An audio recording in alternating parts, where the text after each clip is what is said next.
കഴിഞ്ഞ ദിവസം school parliament തെരഞ്ഞെടുപ്പ് നമ്മൾ കണ്ടതാണ്. SFI വലിയ ആധിപത്യം നേടുന്നത് നമ്മൾ കണ്ടതാണ്. ആ ഘട്ടത്തിൽ പാലക്കാട് വലിയ തോതിൽ KSU MSF ആക്രമണം അഴിച്ചുവിടുന്നത് നമ്മൾ കണ്ടിരുന്നു. സ്കൂൾ പാർലമെന്റ് തെരഞ്ഞെടുപ്പ് ദിവസമായിരുന്നു വലിയ തോതിൽ അക്രമം ഉണ്ടായത്. അതൊരു ആസൂത്രിത അക്രമമായിരുന്നു എന്ന് വെളിപ്പെടുത്തുന്ന തെളിവുകളടക്കം ഇപ്പോൾ പുറത്തേക്ക് വന്നുകൊണ്ടിരിക്കുകയാണ്. സച്ചിനുണ്ട് ആ വാർത്തയുടെ വിവരങ്ങൾ നൽകാനായി നമ്മളോടൊപ്പം. സച്ചിൻ, സ്കൂൾ പാർലമെന്റ് തെരഞ്ഞെടുപ്പ് ദിവസം വലിയ തോതിൽ MSF KSU അക്രമം നമ്മൾ കണ്ടു. അതൊരു ആസൂത്രിത നീക്കമായിരുന്നു എന്ന് തെളിയിക്കുന്ന തെളിവുകളാണോ ഇപ്പോൾ ലഭ്യമായിരിക്കുന്നത്? എന്താണ് മനസ്സിലാക്കാൻ പറ്റുന്നത്?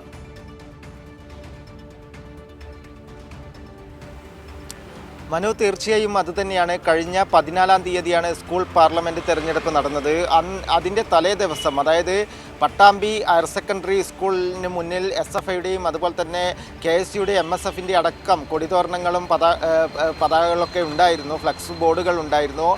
എന്നാൽ ഇലക്ഷൻ്റെ തെരഞ്ഞെടുപ്പ് കഴിഞ്ഞാൽ ഉടൻ തന്നെ ഇതൊക്കെ നശിപ്പിക്കുമെന്നും അതുപോലെ തന്നെ അക്രമം അഴിച്ചുവിടുമെന്ന കാര്യവും പറഞ്ഞുകൊണ്ട് KSUവിൻ്റെ പട്ടാമ്പി മണ്ഡലം നേതാക്കളായ റൌഫും സഹലും വീഡിയോ എടുത്തിരുന്നു. ആ വീഡിയോ ആണ് ഇപ്പോൾ പുറത്തു വന്നിരിക്കുന്നത്. അതായത് തെരഞ്ഞെടുപ്പിൻ്റെ അന്ന് വൈകിട്ടോടുകൂടെ പട്ടാമ്പി നഗരത്തിൽ വലിയ രീതിയിൽ MSFിൻ്റെയും KSUവിൻ്റെയും ക്രിമിനൽ സംഘം ചേർന്നുകൊണ്ട് SFI പ്രവർത്തകരെ ക്രൂരമായി ആക്രമിച്ചിരുന്നു.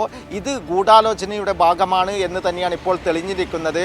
അതിൻ്റെ ദൃശ്യങ്ങളും അതേപോലെ തന്നെ അവരുടെ വീഡിയോ അടക്കം പുറത്തു വന്നിട്ടുണ്ട്. ഇത് വലിയ രീതിയിൽ നവമാധ്യമങ്ങളിൽ പ്രചരിച്ചും കൊണ്ടിരിക്കുന്നുണ്ട്.